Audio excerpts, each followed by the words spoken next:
Super എയ്റ്റിൽ ഇന്നത്തെ രണ്ടാമത്തെ മത്സരത്തിൽ USA-യും ഇംഗ്ലണ്ടുമാണ് നേർക്കുനേർ വന്നത്. USA ടീം പാകിസ്ഥാനടക്കം ഒരുപാട് വമ്പൻ ടീമുകളെ അട്ടിമറിച്ചാണ് ഈ വേൾഡ് കപ്പിൽ സൂപ്പർ എയ്റ്റിലെത്തിയത്. അതുകൊണ്ട് ഒരു അട്ടിമറി വിജയം ആരാധകർ ഇന്ന് പ്രതീക്ഷിച്ചിട്ടുണ്ടായിരുന്നു. രാവിലെ അഫ്ഗാനിസ്ഥാൻ ഓസ്ട്രേലിയൻ ടീമിനെയും തോൽപ്പിച്ചിട്ടുണ്ടായിരുന്നു. ഈ വേൾഡ് കപ്പിൽ ഒരുപാട് അട്ടിമറികൾ നടന്നിട്ടുണ്ട്. അപ്പോൾ ഇന്നത്തെ USA ഇംഗ്ലണ്ട് മാച്ചിനെ പറ്റിയാണ് നമ്മൾ ഇന്നത്തെ വീഡിയോയിൽ നോക്കുന്നത്. ഇത്തരം ക്രിക്കറ്റ് ന്യൂസിന് വേണ്ടി ഈ ചാനൽ മറക്കാതെ സബ്സ്ക്രൈബ് ചെയ്യൂ. ഇംഗ്ലണ്ടിനെ സംബന്ധിച്ച് ഇന്നത്തെ മത്സരം നിർണായകമായിരുന്നു. തോറ്റാൽ വേൾഡ് കപ്പിൽ നിന്ന് പുറത്തായിരുന്നു. അതുകൊണ്ട് ഇംഗ്ലണ്ട് ഇന്ന് മികച്ച കളി കാഴ്ചവെച്ചു. ഇന്ന് ഫസ്റ്റ് ബാറ്റ് ചെയ്തത് USA ആയിരുന്നു.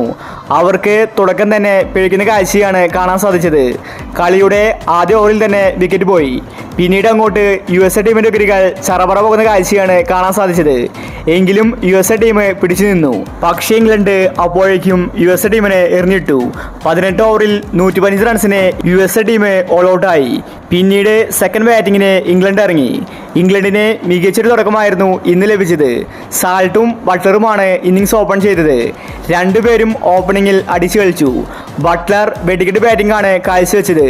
5 ഓവർ ആകുമ്പോഴേക്കും ഇംഗ്ലണ്ട് ടീം 50 റൺസ് കടന്നിരുന്നു. USA എത്ര ശ്രമിച്ചിട്ടും ഇംഗ്ലണ്ട് ടീമിൻ്റെ വിക്കറ്റുകൾ നേടാൻ സാധിക്കുന്നുണ്ടായിരുന്നില്ല. ഇംഗ്ലണ്ട് അടിച്ചു കളിക്കുകയായിരുന്നു. സാൾട്ടും ബട്ട്ലറും കൂടി ഇംഗ്ലണ്ട് ടീമിൻ്റെ സ്കോർ ബോർഡ് കുത്തനെ ഉയർത്തി. അങ്ങനെ അവസാനം ഇംഗ്ലണ്ട് 10 ഓവർ ആകുമ്പോഴേക്കും കളി ജയിച്ചു. ഇംഗ്ലണ്ട് ടീമിന് USA ഒരു എതിരാളി പോലും അല്ലായിരുന്നു. അങ്ങനെ ഇപ്പോൾ USA തോറ്റിരിക്കുകയാണ്. അപ്പോൾ ഇത്തരം ക്രിക്കറ്റ് ന്യൂസിന് വേണ്ടി ഈ ചാനൽ മറക്കാതെ സബ്സ്ക്രൈബ് ചെയ്യൂ.